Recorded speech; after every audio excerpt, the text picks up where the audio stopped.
दोस्तों नमस्कार, स्वागत है आप सभी का 4 PM पर। मैं हूं आपके साथ अदिति। राहुल गांधी की सेना ने मोदी शाह की लंका लगा दी। दरअसल दोस्तों, राजनीति में सिर्फ और सिर्फ अब बिहार चुनाव की चर्चा हो रही है। बिहार में महागठबंधन यानी तेजस्वी और राहुल गांधी की जोड़ी ने भी तहलका मचा के रखा है। आरजेडी को पूरी तरह से समर्थन देने के लिए राहुल गांधी ने ऐसी रणनीति तैयार की है। ऐसे 7 दिग्गजों को अलग अलग जगह से इकट्ठा करके बिहार में 6 महीने के लिए काम पर लगाया है, ग्राउंड पर काम पर लगाया है, जिससे बीजेपी में खलबली मची हुई है। ये 7 नेता कौन है? राहुल ने किन नेताओं पर दांव चला है जिससे बीजेपी खेमे में हलचल तेज हो गई है, बताएंगे आगे आपको, तो आखिर तक वीडियो में बने रहिएगा। पहला नाम जो है वो है कृष्णा लवरू। जी हाँ, बिहार कांग्रेस के प्रदेश प्रभारी हैं। बिहार में कांग्रेस प्रभारी हैं, नए प्रभारी बनाए गए हैं। लगातार कृष्णा लवरू जो है बहुत ही युवा चेहरा है, यंग चेहरा है, लेकिन कामकाज इतने बेहतरीन तरीके से करते हैं कि कृष्णा लवरू को राहुल गांधी ने बड़ी जिम्मेदारी दी है। ठीक बिहार चुनाव से पहले पहले राहुल गांधी ने भारतीय जनता पार्टी के स्लीपर सेल्स को एक एक कर एलिमिनेट करना शुरू किया कांग्रेस पार्टी के अंदर से, वैसे ही उन्होंने कृष्णा लवरू को बिहार चुनाव के लिए चुन लिया। कृष्णा लवरू को बिहार कांग्रेस के प्रभारी बनाए गए। कृष्णा लवरू नए प्रभारी हैं जो सभी जिलों का, बिहार चुनाव के लिए सभी जिलों का, एक एक जिलों का वो दौरा कर रहे हैं। मतलब चप्पे चप्पे पर उनकी पैनी नजर है। दलित वोटर्स, मुस्लिम वोटर्स पर जो कृष्णा लवरू है वो काम कर रहे हैं।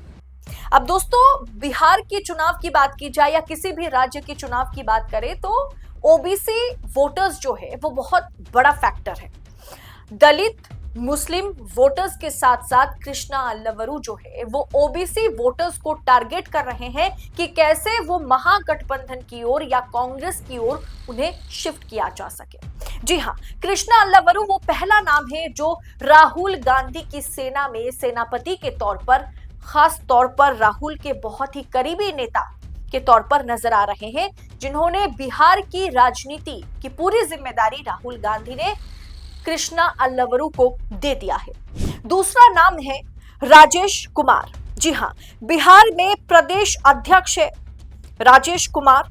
दलित वोटर्स को साधने के लिए राहुल गांधी ने ये दांव चला है। दलित वोटर्स को समझाने, बुझाने, रिझाने या कहें कि कांग्रेस में या महागठबंधन में शिफ्ट कराने के लिए, दलितों को, पिछड़ों को अपने साथ जोड़ने के लिए राहुल गांधी ने राजेश कुमार को मैदान में उतारा है। तीसरा नाम जो है वो है कन्हैया कुमार। जी हाँ, कन्हैया कुमार जो पहली बार बेगूसराय से चुनाव लड़ते हैं, सीपीएम की ओर से, कम्युनिस्ट पार्टी की ओर से, लेकिन बेगूसराय से कन्हैया कुमार पिछली बार चुनाव हार गए थे। फिर उसके बाद वो कांग्रेस में शामिल होते हैं, कांग्रेस का दामन थामते हैं और कांग्रेस ने इस बार दिल्ली विधानसभा चुनाव में उन्हें मैदान में उतारा था, लेकिन फिर से वो चुनाव हार गए। लेकिन कन्हैया कुमार जिस तरीके से युवाओं को अपने साथ जोड़ते हैं, जिस तरीके की बेबाक तरीके से वो भाषण देते हैं, जिस तरीके से वो मंच पर दहाड़ते हैं, कन्हैया कुमार बिहार से ताल्लुक रखते हैं। ऐसे में कन्हैया कुमार की बिहार की राजनीति में, बिहार चुनाव में एंट्री कराना राहुल गांधी ने सोच समझ करके यह फैसला लिया कि कन्हैया कुमार बिहार चुनाव को, जो राहुल की सेना है उसमें कन्हैया कुमार को राहुल गांधी ने शामिल किया, क्योंकि कन्हैया कुमार फिलहाल बिहार में नौकरी दो पलायन रोको यात्रा कर रहे हैं। कन्हैया कुमार इस यात्रा को लीड कर रहे हैं, युवाओं से कनेक्ट हो रहे हैं, युवाओं को समझा रहे हैं कि किस तरीके से नीतीश की सरकार, भारतीय जनता पार्टी की सरकार युवाओं से नौकरी छीनने का काम कर रही है। और इसलिए नौकरी दो पलायन रोको ये यात्रा कन्हैया कुमार की ओर से, कांग्रेस की ओर से निकाले गए, जिसमें कुछ समय पहले राहुल गांधी भी मौजूद थे। और वो जो भीड़ बिहार में देखने को मिली है कि किस तरीके से कन्हैया कुमार और राहुल गांधी के साथ बिहार की जनता, खास करके युवा जो है वो चलते हुए नजर आए थे। दोस्तों, चौथा नाम है पप्पू यादव का। जी हाँ, पप्पू यादव 2024 चुनाव में, लोकसभा चुनाव में पूर्णिया से निर्दलीय चुनाव लड़ते हैं, चुनाव जीत भी जाते हैं। बाद में वो कांग्रेस में शामिल होते हैं और वाकई पप्पू यादव पर राहुल गांधी, प्रियंका गांधी भरोसा जताते हुए नजर आए। पप्पू यादव को भी, वो कांग्रेस के सांसद हैं, पप्पू यादव को बिहार की राजनीति को साधने के लिए राहुल गांधी ने बिहार भेज दिया है कि आपको अभी बिहार में ही रहना है, आपको दिल्ली का दौरा करने की फिलहाल की जरूरत आपको है नहीं दिल्ली में, आप बिहार में रहिए। बिहार की राजनीति को, खास करके सीमांचल यानी अररिया, किशनगंज, पूर्णिया, सुपौल, ये जो इलाका है, ये जो सीमांचल का क्षेत्र है, इस पर आप फोकस कीजिए। यहाँ के वोटर्स को महागठबंधन के साथ, कांग्रेस के साथ जोड़िए। इसीलिए राहुल गांधी ने चुन चुनकर अपने सेनापतियों को जो है उन्होंने इकट्ठा किया है और बिहार भेज दिया है। पप्पू यादव चौथा नाम है। पांचवा नाम जो है वो है अनिल जय हिंद का। जी हाँ, बिहार से ताल्लुक रखते हैं, बिहार से हैं अनिल जय हिंद। उन्हें फिलहाल के लिए दिल्ली में ओबीसी चेयरमैन की कुर्सी सौंपी गई है। जी हाँ, अनिल जय हिंद जो है वो ओबीसी समुदाय पर काफी समय से काम कर रहे हैं। ओबीसी वोटर्स को किस तरीके से पार्टी के साथ जोड़ना है, इस पर काफी लंबे समय से अनिल जय हिंद काम कर रहे हैं और वो बिहार से हैं। वो भले ही उन्हें दिल्ली में ओबीसी चेयरमैन की कुर्सी दी गई हो, लेकिन उन्हें काम बिहार में करना है। इसीलिए दिल्ली में उनको बिठाया गया है और कहा गया है कि फिलहाल ये कुर्सी आपके लिए है, लेकिन आप बिहार जाइए और बिहार में जाकर के ओबीसी समुदाय को साधने की कोशिश कीजिए, हमारे साथ जोड़िए। दोस्तों, अनिल जय हिंद बहुत बड़े नेता हैं और ओबीसी वोटर्स को किस तरीके से कांग्रेस के साथ जोड़ना है, इसके लिए वो पिछले कई सालों से काम करते नजर आ रहे हैं।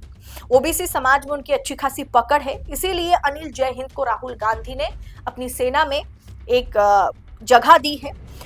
छठा जो नाम है वो बहुत ही दिलचस्प नाम है। छठा नाम है जो राजस्थान से है, वो है सचिन पायलट। आपको याद होगा दोस्तों, 2018 राजस्थान विधानसभा चुनाव में किस तरीके से बीजेपी का सफाया, वसुंधरा राजे का सफाया करके कांग्रेस की जो सरकार बनी थी, उसके पीछे सबसे बड़ी वजह, अगर किसी नेता की रणनीति कारगर साबित हुई थी, वो है सचिन पायलट की राजनीति, सचिन पायलट की रणनीति। क्या शानदार काम किया था सचिन पायलट ने 2018 में राजस्थान में कांग्रेस की सरकार बनाने में। जिस तरीके की मदद उन्होंने की है, वो अलग बात है कि उसके बाद सचिन पायलट को मुख्यमंत्री नहीं बनाया गया, वो डिप्टी सीएम बने और अशोक गहलोत को मुख्यमंत्री बनाया गया।